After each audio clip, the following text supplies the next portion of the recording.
Eu gosto da pregação e gosto da música. No que me diz respeito, é um verdadeiro refrigério, domingo de manhã. Os colaboradores e amigos do Ministério Jimmy Swaggart convidam você para uma hora inesquecível de louvor e adoração com o evangelista Jimmy Swaggart. Milhões de pessoas ao redor do mundo estão sendo despertadas pelo Evangelho de Cristo através de campanhas mundiais, impressão e distribuição de literatura, construção de templos e escolas bíblicas em muitos países, trabalho dedicado de missionários, programas de televisão e um movimento de assistência à infância. Esperamos que hoje você se chegue mais perto de Deus. Do coração do grande noroeste americano, Jimmy Swaggart se apresenta na bela cidade de Tacoma, no estado de Washington.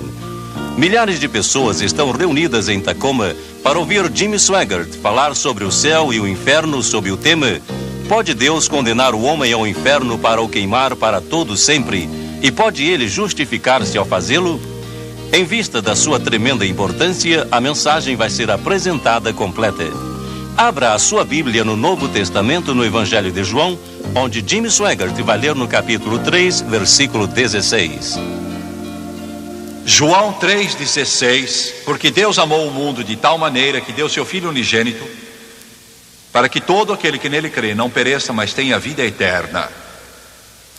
O tema da minha mensagem vai ser: pode Deus condenar o homem ao inferno para queimar lá para todo o sempre e justificar-se em fazer isso? Quero que você pense nisso um instante. Em outras palavras, pode um Deus amoroso e compassivo, pode condenar o homem ao inferno, queimar esse homem sem qualquer perdão ou adiamento para todo o sempre e justificar-se em fazer isso? O telefone tocou na mesa de cabeceira. Era uma noite fria de inverno em certa cidade, e o policial, afinal, despertou e apanhou o telefone e respondeu. Era um desastre. Ele chamou logo o pastor da igreja, uma igreja que conheço, onde eu já estive, e contou o que tinha acontecido, e pediu que ele viesse. O pastor se vestiu depressa, entrou no carro, a água da chuva congelada. Ele se dirigiu para o lugar. Quando chegou lá, as luzes do carro do policial estavam penetrando naquelas trevas intensas. Através da chuva e do gelo que estava caindo na estrada naquela noite de inverno inclemente. Ambulância parada, um enorme caminhão estava lá, havia tombado à beira do caminho. Automóveis parados por toda parte. Aquele caminhão gigante tinha encontrado o homem andando pela estrada. Ele estava bêbado. Ele vinha cambaleando pela estrada e o motorista freou com tanta força que o caminhão atravessou a estrada, caiu no barranco e capotou. Mas antes de tombar, bateu no homem e o jogou uns 30 metros de distância no acostamento, quebrando todos os ossos daquele corpo. Ele estava morto antes de cair no chão. A razão de chamarem o pastor é que a esposa desse homem era membro daquela igreja. Tinha sido membro por muitos anos. Ela tinha orado pela alma desse homem, seu marido. Esse pastor tinha falado com ele, tinha chorado, tinha orado, tinha rogado, mas sem nenhum resultado. A esposa tinha vindo ao pastor há uns dias e implorado Fale com ele mais uma vez. Ele disse: eu vou falar com ele. Eu vou tentar, mas eu já chorei como você fez. Eu já falei com ele. E esse homem não era só um bêbado, não era só um pecador, ele era um depravado, era um libertino. Ele tinha vivido nas profundezas do pecado, e a última vez que, a pedido da esposa, o pastor tinha falado com esse degenerado, ele tentou todos os meios. E afinal, quando já desesperado, esse pastor lhe disse: se você não der uma chance a Deus na vida, quando morrer vai para o inferno. O homem se voltou em tom de mofa e disse: meu avô foi para o inferno, meu pai foi também, e pastor, eu vou para lá também.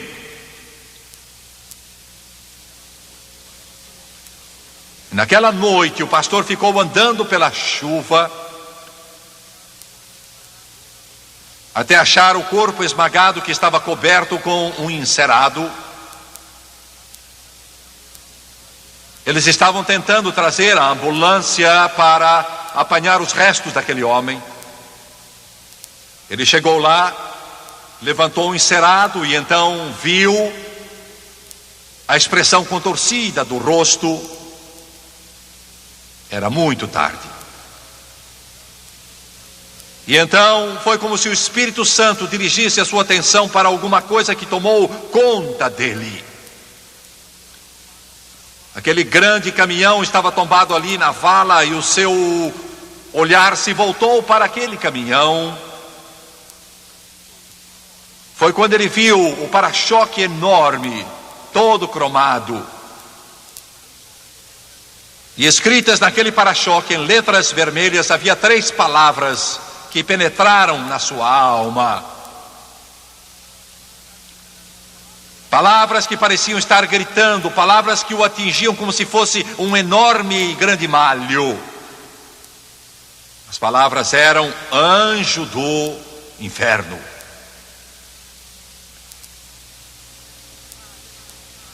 Ele disse que teve vontade de se voltar para aquele cadáver estendido ali na estrada e dizer: eu tentei falar com você sem nenhum resultado e agora é muito tarde. E esta mensagem que vou lhe trazer hoje, com a ajuda e a graça de Deus, não é nada popular. E você raramente ouve alguém pregar sobre o inferno nas cruzadas ou nas igrejas hoje. Este é um tema ignorado.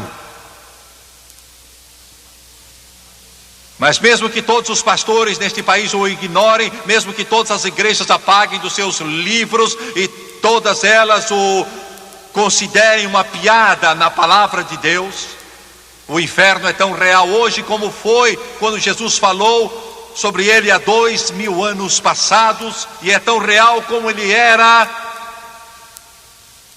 há 3000 anos passados. E é meu sagrado dever avisar os homens, de persuadir os homens, de transmitir o que a Bíblia diz. Existe um céu, existe um inferno, e o único que pode salvar você do inferno é Deus, por seu Filho Jesus Cristo. Se for para o inferno, não há protelação, não vai haver perdão, não vai haver outra chance, não vai haver, enfim, a Bíblia usa a expressão para todo, sempre e sempre. Agora, uma senhora me procurou em Detroit há alguns anos. Eu realizei várias cruzadas em Detroit. Naquela noite preguei sobre o inferno e ela veio para mim. E quando a gente olhava para ela, podia ver que a vida dela tinha sido bem difícil. A expressão do seu rosto era de desespero e de extrema solidão. E ela me contou uma história que eu nunca esqueci. Ela disse: Jimmy Swaggart, não pode haver inferno, não é possível. Ela não disse com desdém ou sarcasmo, ela não disse com quem quisesse discutir, e sim com o coração magoado, disse: com alguma coisa dentro dela que era sofrimento. Ela disse: não pode haver inferno. Eu olhei para ela e percebi que a maneira dela falar era diferente de outras pessoas. Eu disse a ela: por que você diz isso? Ela disse: por 30 anos vivi no inferno. O inferno é aqui mesmo. Meu marido é um bêbado. Meus 2 filhos são viciados. Os meus filhos roubam o dinheiro que eu custo a ganhar para trazer comida para casa, e eles me batem e roubam meu dinheiro para comprar maconha, e compram cocaína e compram heroína também. Meu marido, só Deus sabe quantas vezes ele me trancou fora de casa, e eu não podia entrar em casa quando voltava da igreja. Toda esta miséria, bebedeira e agonia. Muitas vezes eu tenho visto a pouca mobília que tínhamos, ele e meus 2 filhos se embebedavam e num ataque de violência quebravam tudo em pedaços e vinham me batiam ao ponto de eu pensar que eu ia morrer, e eu pedia a Deus para morrer. Ela disse: eu vivo no inferno, tenho vivido há 30 anos. Tenho orado, se Deus existe, Ele me deixe morrer. Eu não aguento esta vida. E você diz, Jimmy Swaggart, que há um inferno que queima, que se não aceitar Jesus eu vou para lá, apesar do modo que tenho vivido e da agonia que tenho passado. Isso que é tão difícil e triste. Este é o ponto que quero deixar claro para vocês. Muitos de vocês neste auditório, muitos de vocês que assistem pela televisão, não são alguns poucos, mas são centenas e milhares de pessoas que vivem no sofrimento. A vida não tem alegria para você. Ela parece um beco sem saída. Você não sabe que rumo tomar, e o seu mundo todo há muito tempo já desmoronou e já se desfez em pedaços. Muitas vezes você tentou juntar coragem para encher a mão de pílulas e pô-las na boca e acabar com a vida, mas não teve coragem de fazê-lo. Você adormece com lágrimas noite após noite, e agora esse pregador vem a você e lhe diz que existe uma vida que é pior do que esta, que existe uma coisa que é 1.000.000 de vezes pior do que isto. Eu não sei o que fazer. Fique sabendo de uma coisa, eu quero que você me entenda. Eu não sei quanto dinheiro você tem, quanta fama você tem neste mundo, não sei quanta instrução você possui, se a sua casa é grande ou ela é pequena, se você tem carro ou não tem carro. Sem Jesus Cristo nesta vida, a vida não é vida. Não há vida real, não há satisfação, não há alegria. E eu quero ser enfático e mesmo dogmático ao dizer isto. Você, amigo, é uma alma eterna. Os nossos educadores podem querer que você creia que é um animal. O humanismo secular vem lhe dizer que o materialismo é tudo o que há, e um dia, quando você der o último suspiro, acaba tudo em esquecimento completo e que nada mais existe. Mas o humanismo secular é mentira. O humanismo é uma mentira diabólica. E eu vou ser mais ousado. Qualquer biólogo, qualquer mestre, qualquer educador que ensina a evolução é um grande mentiroso, porque a evolução é uma mentira.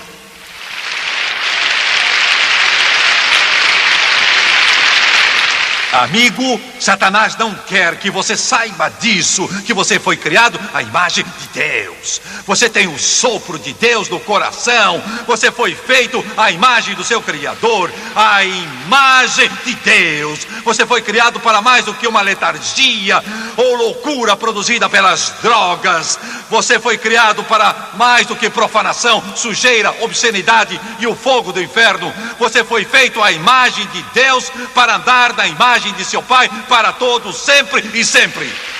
Aleluia!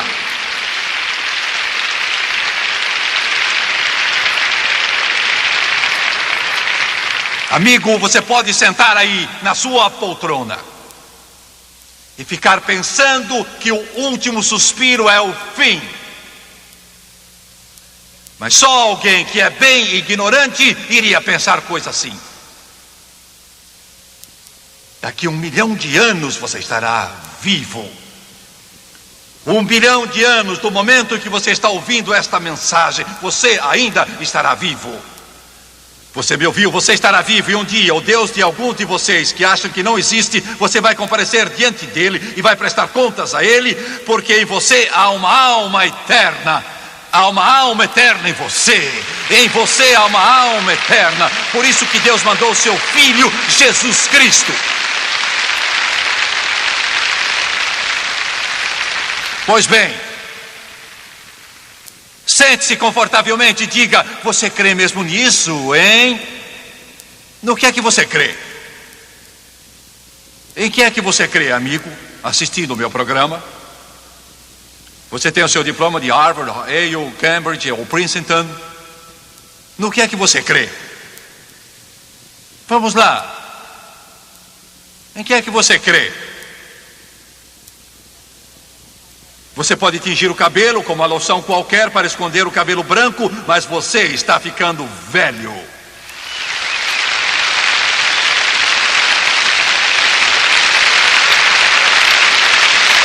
Senhora, você passa um creme no rosto, procurando cobrir as rugas, mas o fato é que está ficando velha.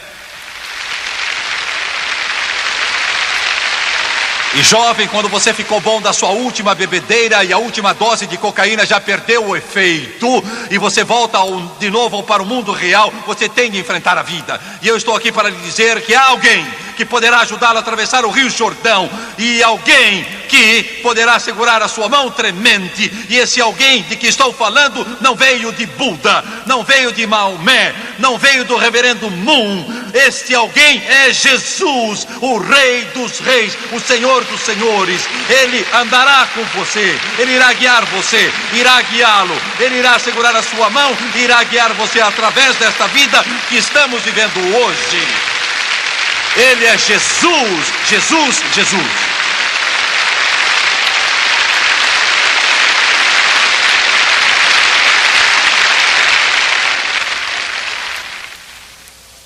Eu estive numa bela casa há algum tempo atrás, muito linda.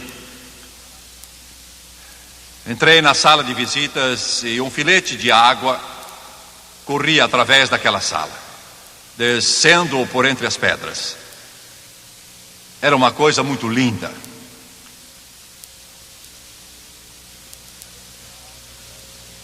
Um piano de cauda branco estava ali num canto.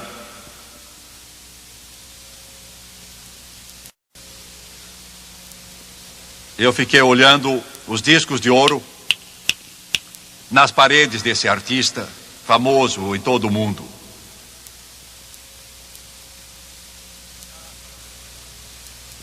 A casa estava repleta.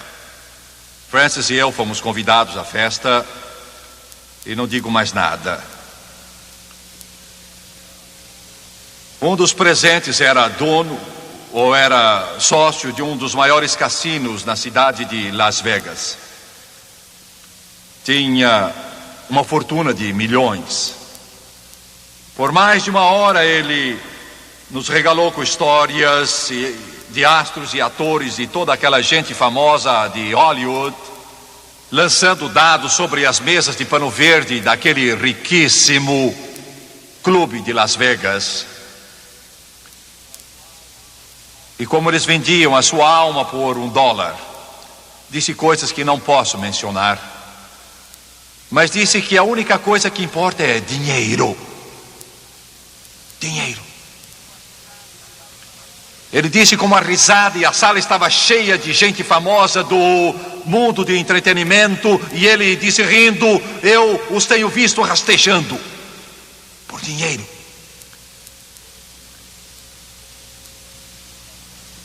E eu ouvi tudo aquilo, eu estava orando: Deus, dá-me uma chance de testemunhar.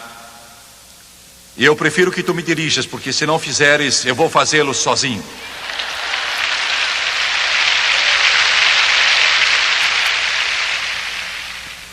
Alguns minutos depois, a esposa dele, bem mais nova do que ele, muito linda, virou-se para mim e disse: Reverendo Swaggart, gostaria que me fizesse um favor. Eu disse: pois não, o que é? Ela disse: o senhor quer vir àquela sala de visitas, aquela que eu descrevi para vocês, e sentar-se ao piano e cantar para nós alguns hinos prediletos seus? E o Espírito Santo disse: aí está.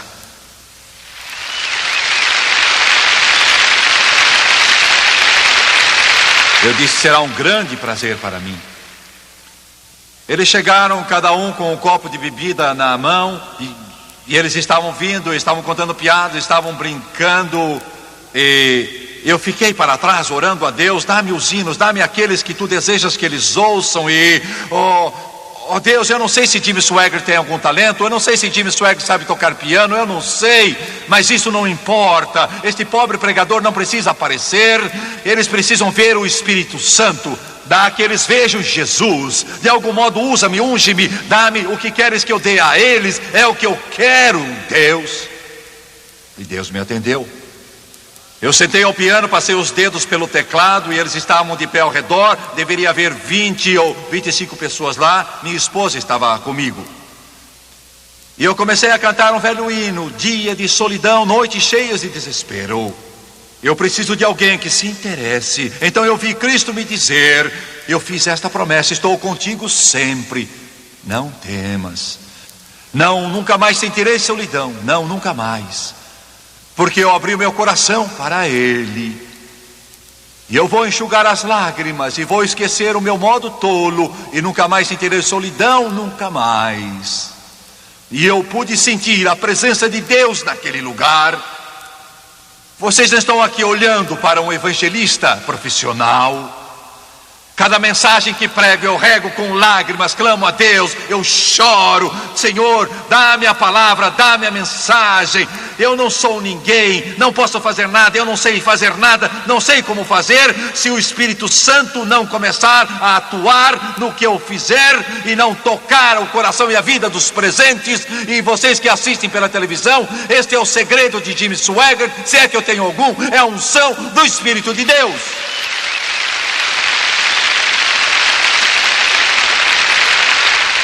E eu continuei cantando aquele conhecido hino da igreja. Lá no Monte Calvário ergueu-se uma cruz, emblema de sofrimento e de dor. Mas eu amo essa cruz, porque nela Jesus deu a vida por mim, um pecador perdido. E eu olhei, todos naquela sala estavam chorando, exceto esse homem. Alguns deles estavam soluçando. Aquela senhora que pediu para eu cantar estava tremendo da cabeça aos pés, estava tremendo, lágrimas rolando na sua face. Eu olhei para esse jogador milionário. O seu rosto estava lívido. Não sei se este homem já tinha sentido o Espírito de Deus, mas ele o estava sentindo agora. Sabem, quando Deus fala a você, você faz uma de duas coisas: ou aceita ou foge dele. Eles fugiram, menos a senhora. Finalmente éramos só nós, ela, Francis e eu. Eu parei de cantar e ela me disse isso. Ela se abriu e disse: isso trouxe tudo de volta hoje. Trouxe tudo de volta. Eu disse: trouxe o quê? E de fato, ela, antes de fazer essa declaração, cerrou o punho e disse a mim: pare, não aguento mais isso.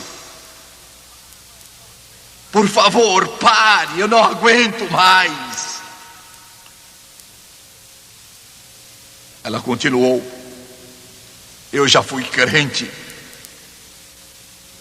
eu já fui cheia do Espírito Santo e membro de uma igreja que todos gostariam que eu a mencionasse.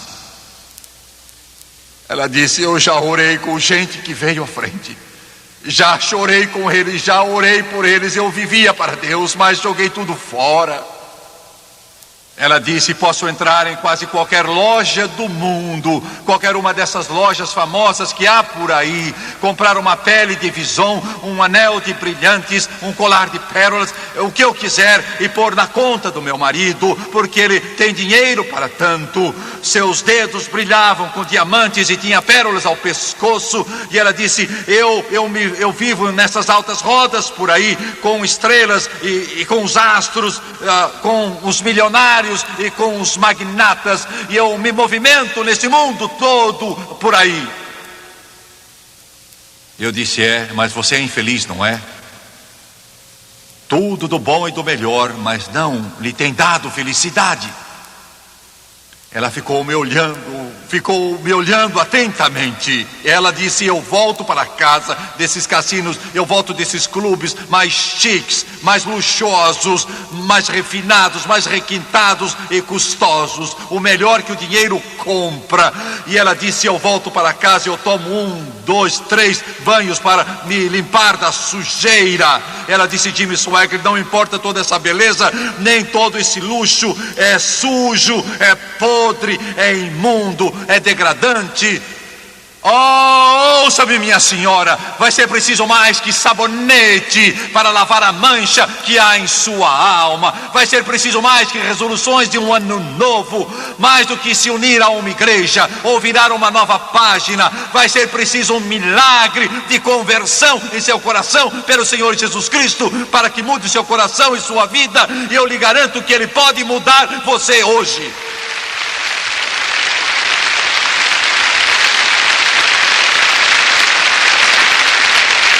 Eu disse: por que você não larga isso? Por que você não se volta para Deus? Ele está lhe falando, está apelando a você, operando em você. Faça isso. Ela disse: se fizer, eu perco tudo. Perco os lindos carros, eu perco todas as minhas joias, perco todas as minhas peles mais finas, vou perder a minha ligação com esta sociedade. Eu disse: você vai perder de qualquer jeito. Você vai perder mesmo. Ela correu como uma flecha. Francis a seguiu. Eu fiquei só, eu voltei para a sala, para o salão de festas. E eles estavam lá, esquecidos daquilo que eles tinham ouvido. Eles estavam agora rindo e contando piadas. E eu fechei a porta e eu não podia mais voltar para lá. Eu achei a porta da saída e fiquei contemplando aquele céu estrelado daquela noite. Eu nunca vou me esquecer disso. Eu fiquei ali, isso foi há muitos anos. Francis e eu viajamos de igreja para outra igreja. Antes de estar no rádio, nem pensava na televisão naquele tempo. E eu fiquei andando debaixo daquele céu e olhei para cima e disse: Deus, eu não tenho nenhum disco de ouro. Francis e eu nem temos uma casa, eu não tenho uma poltrona para me assentar. Nós vivemos deste carro e, Senhor, estou tão cansado, eu não sei o que fazer. Mas quero dizer uma coisa, Senhor: não trocaria o que tenho no coração, não daria o que tenho em minha alma, não trocaria o que tenho em minha vida por todo o ouro, por toda a prata, por toda a fama, por toda a popularidade e por todas as riquezas. Não trocaria nada, e simplesmente quero agradecer-te por me salvares, agradecer-te por me encheres com teu Espírito. Eu te agradeço por me haveres dado algo para viver, algo para segurar, algo que é real. Crente nunca sinta pena de si mesmo. Glória a Deus. Não importa o que o diabo faça a você, você é salvo, você é crente, você é o filho do Deus vivo. Nunca deixe o diabo pendurar o seu lixo em frente dos seus olhos e lhe dizer que você está perdendo. Você só está perdendo é o fardo do pecado. Não importa que você viva numa casa modesta, seu carro esteja caindo aos pedaços, pneus estejam no chão. Se você é salvo, você é rico. Se você é salvo, nada lhe falta. Se você é salvo, você tem tudo. Erga bem alto a cabeça, endireite os ombros, olhe para cima, porque maior é aquele que está em você do que o que está no mundo. Você é o filho do rei, lavado na fonte do Calvário, sim. Aleluia. Glória a Deus. Oh, que maravilha. Louvado o nome de Jesus. Aleluia. Que tipo de lugar é o inferno? Eu não sei. Pelo que a Bíblia diz, eu sei que é tão horrível que vai além de toda a nossa compreensão. O inferno é um mundo de ausência do bem. Nenhuma palavra bondosa, nenhum sorriso de criança nessa agonia de dor,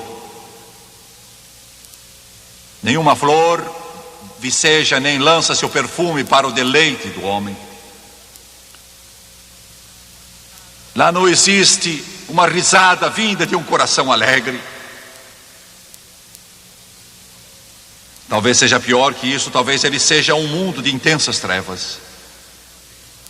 A alma eterna tateia e cambaleia pela noite lúgubre que nunca vai ver o sol nascer. Talvez seja pior que isso. Talvez seja um lugar com serpentes silvando em cada fenda, doentes dançando em cada ravina, demônios por todos os cantos, com os azogues do juízo de Deus, tocando os tambores do inferno que mantém o ritmo com os gemidos dos perdidos. Talvez seja pior que isso, talvez seja um mundo de chamas, com uma alma subindo à tona, gritando em agonia, chorando, gemendo, rangendo os dentes. Um pregador amigo meu jejuou por 30 dias e Deus lhe deu uma visão e ele disse que foi a coisa mais horrível que ele já viu. Ele viu o inferno. Ele viu o mar líquido de chama, ele viu milhões de pessoas gritando em agonia e ele ficou de pé ali ao lado de um anjo. O anjo mostrava tudo a ele, o lugar literal. O inferno é um lugar real. Ele viu gente retirando gente pelo cabelo daquele mar de chamas e olhando para eles e xingando, deixando-os cair e erguendo-os e olhando para eles e erguendo-os e olhando para eles. E ele fez esta pergunta: o que é que eles estão fazendo? O anjo disse: eles estão procurando os ministros religiosos que disseram a eles que tudo ia bem e que não se afligissem com o inferno. Estão procurando aqueles homens que os enganaram. Você está ouvindo o que eu estou dizendo? Eu gostaria de poder me levantar e dizer que a maioria vai para o céu, que todos afinal vão ser salvos e que Deus vai receber os homens de braços abertos, mas não é isso que Jesus disse. Ele disse que largo é o caminho que leva à destruição e muitos são os que entram por ele. Estreito é o caminho que leva à vida e poucos são os que o encontram. É por isso que eu prego como prego, por isso que eu uso todos os meios à minha disposição, desde o sussurro ao grito, ao clamor, à música, tudo para tocar você, parar você, para que você caia em si, para você falar sim a Jesus Cristo, porque há um inferno lá, e se você não aceitar Jesus Cristo, você vai para lá. Deus não permita.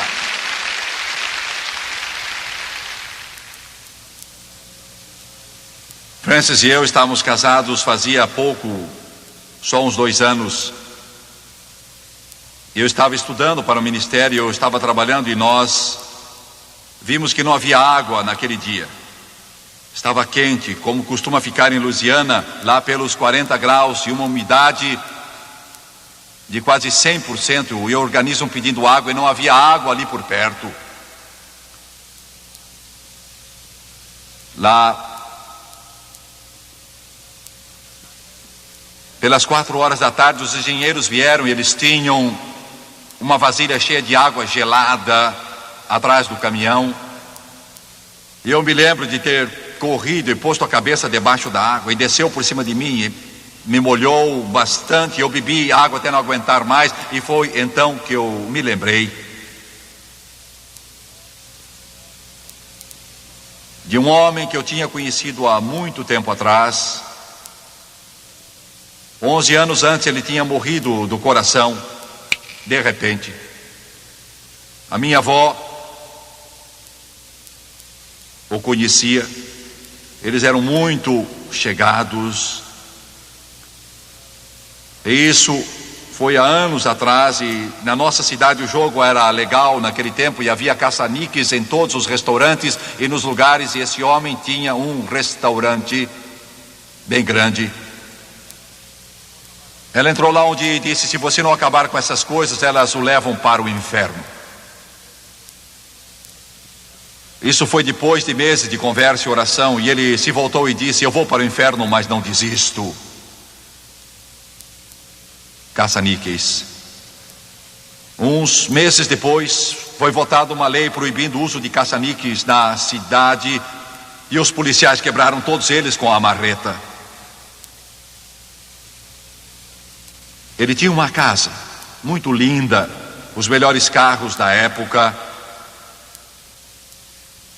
Quando morreu, se me lembro bem, ele tinha uns 60 ternos.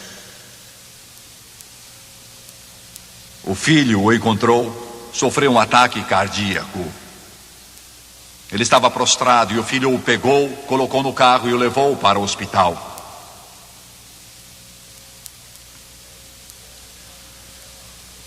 Os médicos fizeram o possível para salvar a vida dele, mas apesar de todos os esforços, ele morreu. E bebendo aquela água eu pensei: oh meu Deus. Eu pensei: meu tio já está no inferno há 11 anos e nem uma gota de água. 11 anos. Um dia você chegará diante de Deus e toda criatura humana que já viveu, e eu peço a Deus que você não vá para lá, porque se for, vai ouvi-lo dizer: se não aceitou seu filho Jesus como seu Salvador, apartai-vos de mim, vós que praticais a iniquidade.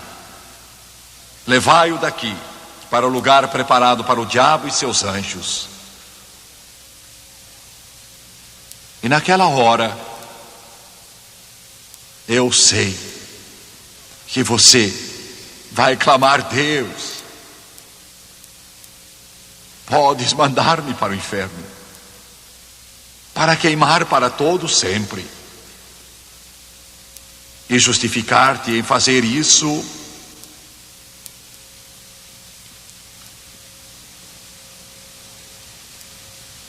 Volte para o passado. Estamos em Jerusalém.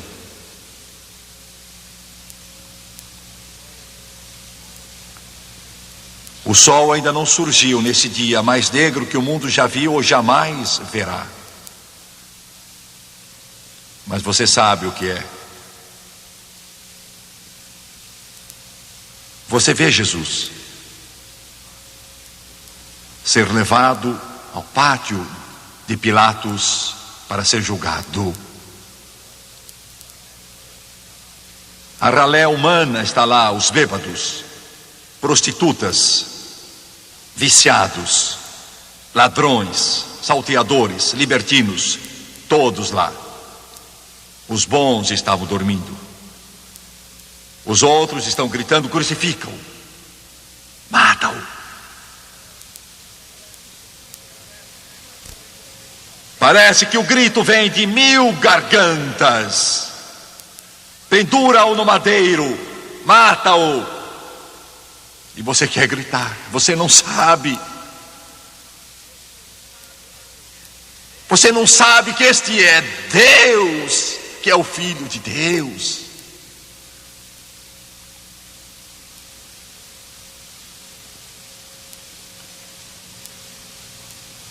Aí eles o levam, pegam a sua barba e a arrancam.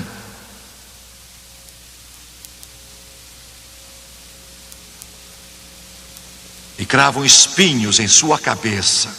E o couro cabeludo é a parte mais sensível do homem, e ela incha em pouco tempo. E Isaías disse que o parecer do rosto dele estava desfigurado. Ele não parecia homem, mas era como um animal. E eles o açoitam, até que tiras de carne caem de suas costas. E centenas de pessoas cospem em seu rosto. E aquele cuspo se mistura com o seu sangue. E então Pilatos diz: levem-no. Agora, ele é um simples joguete.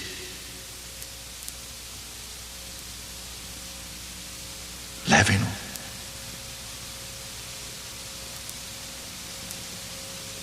Eles põem uma cruz nas suas costas.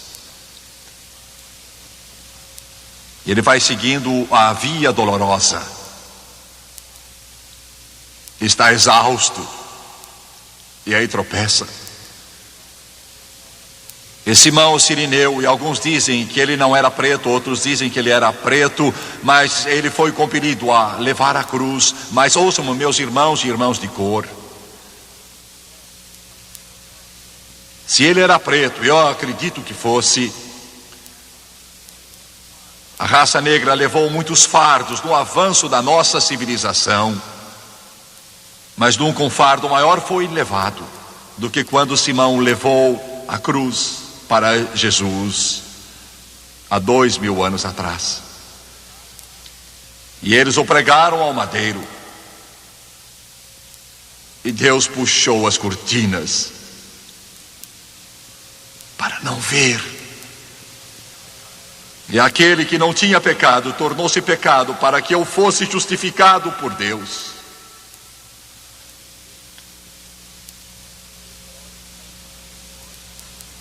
E às 3 horas daquela tarde, a hora do sacrifício vespertino, ele morreu por você e morreu por mim. E o grande véu dos santos, um véu espesso, pesando 1000 quilos, 4 juntas de bois não o podiam rasgar, rasgou de alto a baixo, expondo o Santo dos Santos, para que todo o que quiser venha e beba de graça da água da vida. Naquele dia você irá dizer: sim, Deus, podes me condenar ao inferno, para queimar ali para todo o sempre, e justificar-te em fazer isso.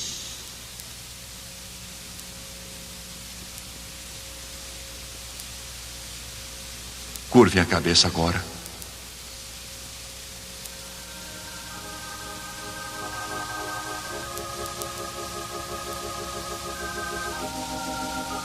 Pai Celestial,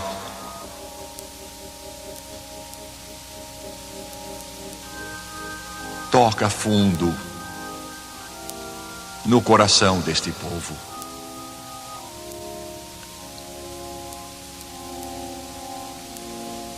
Fala ao filho transviado e à filha afastada, o telespectador que está fugindo. Eles estão fugindo. Apanha-os, faze-os voltar.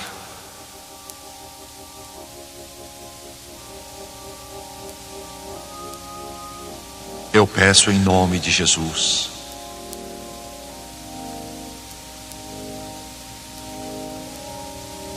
Quantos aqui podem dizer: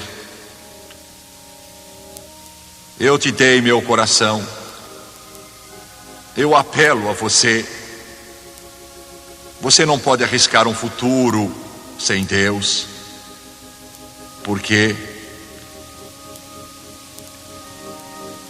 Ele não quer que você vá para o inferno. Não há nenhuma alegria no céu pela morte do ímpio. Quantos neste estádio levantam a mão dizendo: Jim Swaggart,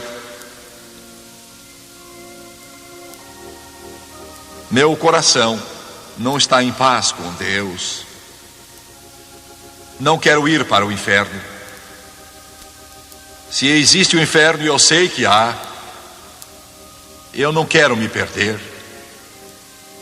não quero queimar para sempre.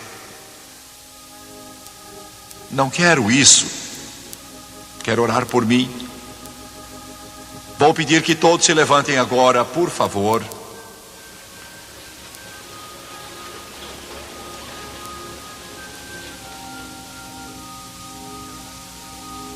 Há milhares de crentes piedosos neste estádio. Eu quero que vocês se unam comigo, que vocês vejam a eternidade por um momento. E todos os não crentes aqui aceitando a Jesus, e eu preciso sua ajuda. E todos os crentes na televisão agora, creiam em Deus comigo, agora que em 1000 quartos de hotel, que aí em 100.000 lares, que em nação após nação o Espírito de Deus entra e toque todo homem, mulher, jovem e criança e os traga a Jesus como resultado de uma profunda convicção. There's room at the cross for you. Yes, there's room at the cross for you. Venha. Though millions have come, Venha, amigo, Ele ama muito você. Venha agora. yes, there's room at the cross for you. Cante mais uma vez, Thomas, por favor. There's room at the Há lugar junto à cruz. Venha, amigo, venha lá de cima, dos lados. Ele ama muito você. Venha. yes, there's room at the cross for you. Though millions have come, there's still room for one. Yes, there's room at the cross for you. Eu quero dizer-lhes uma coisa. Muitos já sabem, mas eu quero refrescar a sua memória. Vou pedir que olhem para mim por um momento, por favor. Ninguém precisa ir para o inferno. Ninguém. Deus providenciou em seu Filho Jesus Cristo, pela aceitação dele, que você seja salvo. Não há outro caminho, não há 2, 4, 10, um só. Jesus disse que você tem de entrar pela porta, e Ele é essa porta. Se você tentar entrar por outro caminho, é igual a um ladrão ou salteador. Além disso, Ele ama você. Você pode pensar que está aqui hoje por acaso, não está. Deus e Espírito Santo, a hóstia angelical, todos cooperaram para trazer você até aqui. Não foi por acaso que você veio a esta reunião hoje. Aleluia. Fique sabendo o que ele tem para você. É a vida eterna. Você terá uma mansão no céu. Ele disse: vou preparar um lugar para você, e onde eu estiver, você estará também. Além disso, você não morrerá. Nunca.